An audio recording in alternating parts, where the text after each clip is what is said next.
So to our professor, Sir Jonas Alandria, good morning, sir. To my co-masterants, good morning to each and everyone. So I was assigned to discuss about the decision making. So let's tackle about what is decision making all about. Okay, so let's define first what is decision making. So when we say decision making, it is the process of selecting the best course of action from among multiple available alternatives. So it is a fundamental aspect of human life and plays a crucial role in various domains, including personal, professional, and social setting. So when we say decision making, it is the process of making choices, or a judgment, it is a conclusion, or any resolution reached or given.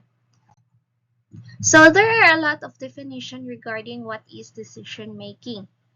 So let's talk about the different definition with regards to different philosopher. So the first one is Newman and Somber, 1961. So according to him, or according to them, decision making is a synonym of planning. So that's how they define decision making. Then according to Dorsey, 1957, decision-making as an extension of a series of interrelated communication events. Then according to Tarter and Hoyce, 2010, as rational, deliberative, purposeful action, beginning with the development of a decision strategy and moving through implementation and appraisal of results. Then according to Simon, 1960, decision-making as though it were synonymous with managing. Then now, let's talk about the attributes of decision-making. So the process of decision-making basically concludes with numerous choices or a sole decision that encourages certain actions. So there are various attributes of decision-making. The first one is it is related to the contentment and morale of employees. Then it seeks to progress and grow. Then it is effective within self. It has a competitive behavior pattern with others as it looks for survival. Then it tries to protect itself from internal destruction. So the purpose of decision making is to achieve desired objectives and avoid negative unintended consequences.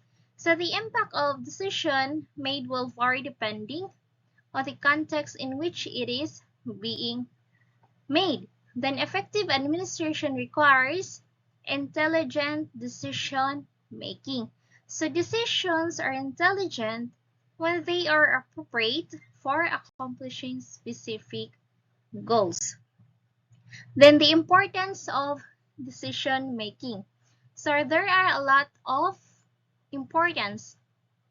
Why is it that decision making is important? First one, achievement of goals. Then problem solving, resource allocation, risk management, adaptability and flexibility, innovation of growth, building confidence and empowerment, collaboration and teamwork, learning and improvement, accountability and transparency. So decision making is an essential process in any team.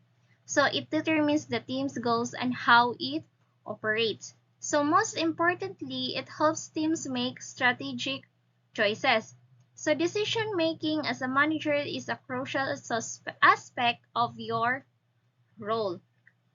So decision making skills are all of the skills you need to make an informed, rational decision. So someone with good decision making or someone with good decision making skills at work can assess all the facts, understand the company's current state and goal state, then choose the best course of action. So there are types of decisions in educational organization. So the first one is strategic decision, then tactical decision, operational decision, program decisions, and the non-program decisions. So let's talk about first the strategic decision. It is a long-term decisions made by top-level management that affect the overall direction and goals for or goals of organization. So in this decision or these types of decision, they involve assessing the external environment, identifying opportunities and risk, and determining the best course of action to achieve the organization objectives. So those objectives or those decisions that have an influence over years, decades, and even beyond lifetime of the project. So for example, in this type, the strategic decision, for example, um, introducing a new product or service to their offer. Another example is when deciding whether or not to enter or exit an existing market. Then another type is tactical decisions. So when we say tactical decisions, it is medium-term decisions made by middle-level managers or supervisors. So they are more specific and operational in nature. So in this type of decision, they focus on implementing the strategies defined by top-level management and involve allocating resources, setting targets, and coordinating activities with specific departments or teams. So for example, in this type of decision is price change. So the changes of the product price. Then another example is the work schedules of the employees. Then the third type of decision is operational decision. So when I say operational decision, it is a short-term decisions made by frontline employees or supervisors. They are often guided by standard operating procedures and aim to ensure the smooth functioning of their activities. So in this type of decision, this is a routine and address day-to-day issues related to the organization's operation. So for example, and this type is, for example, what products to purchase from suppliers. So the managers or the administrators, for example, decide what products to purchase from suppliers. Next is executing a billing calculation for a patient. Then another example is scheduling employees or equipment to use. So the fourth type of decision is program decision. So when you say program decision, it is a routine decision that are repetitive in nature and follow established guidelines or rules. So this type of program involves those decisions that are already have a plan or rule in place, and it is used to reach a solution or conclusion. So in other words, managers have already made such decision before and it's repetitive and routine process. So repetition. For example, developing weekly work schedules for part-time employees. So as we all know, when we develop or when we have to make a schedule for part-time employees, so it is a repetitive action. Then the next one is decisions regarding personnel arriving late to work. So those punishment that those employees who are always late. Then the last type of decision in educational organization is non-program decisions. So are unique decisions that arise from unfamiliar or exceptional situations where there are no pre-existing rules or guidelines to follow. So this is the uh, when you say kabaliktaran or the opposite of the program decisions. Program decision and non-program decision. So in this type, it requires higher level of judgment, analysis, and creativity. So individuals or terms must analyze the available information, consider multiple perspectives, evaluates potential risk and rewards, and exercise judgment to make the best decision based on the circumstances. So for example, in this type is adapting a new technology, then invest new technology or develop a new kind of product. So there are process in making decision, the decision making process. So stage one, so there are 6 stages. So first one is careful analysis of existing situation. So let's talk about this stage one. So careful analysis of the existing situation, it assesses the environment to identify the problem and their possible solution. Needs to have complete knowledge regarding the activity. So situational analysis is a process that helps you identify opportunities and challenges. So both internal and external. So external to your organization, the service, or the product. So you can also use it to define the scope of the problem. So a detailed examination of anything complex in order to create or understand its nature and to determine its essential features. A thorough study doing a careful analysis of the problem. So that's all about the stage one, careful analysis of the existing situation. So you have to analyze first. Then the next one is recognize and define the problem. So you have to identify and assess the problem for effective decision making. Approach and discipline with a clear understanding of the problem. So you have to recognize what's the problem all about. Then you have to define what's the problem all about. So it is the most difficult and the most important of all the steps. So it involves diagnosing the situation so that the focus on the real problem and not on its symptoms. Clearly define the problem or the decision you need to make. So in this stage, be specific about what needs to be resolved or to achieve. Then in this stage, this is the foundation for the entire decision-making process. So the third stage is examine the detailed makeup of the problem and in the existing situation. So after recognizing the problem or the decision, the problem, after recognizing, after defining, you have to examine. So the problems needs to be classified. Assess the nature of the problem. So you have to have the complete knowledge about the problem's jurisdiction. So the third stage is decide on the criteria for resolving the problem. So a decision makers have to decide on an acceptable solution for the problem. So after the process of problem description, the analysis and specification is complete, so decision makers have to decide on an acceptable solution for that problem. So after you analyze, you recognize, you define, you examine, so you have to decide the solution for that problem. So what are the factors or variables you should be decision be based? So what are the criteria for acceptability of the decision? Are the factors acceptable by the staff members?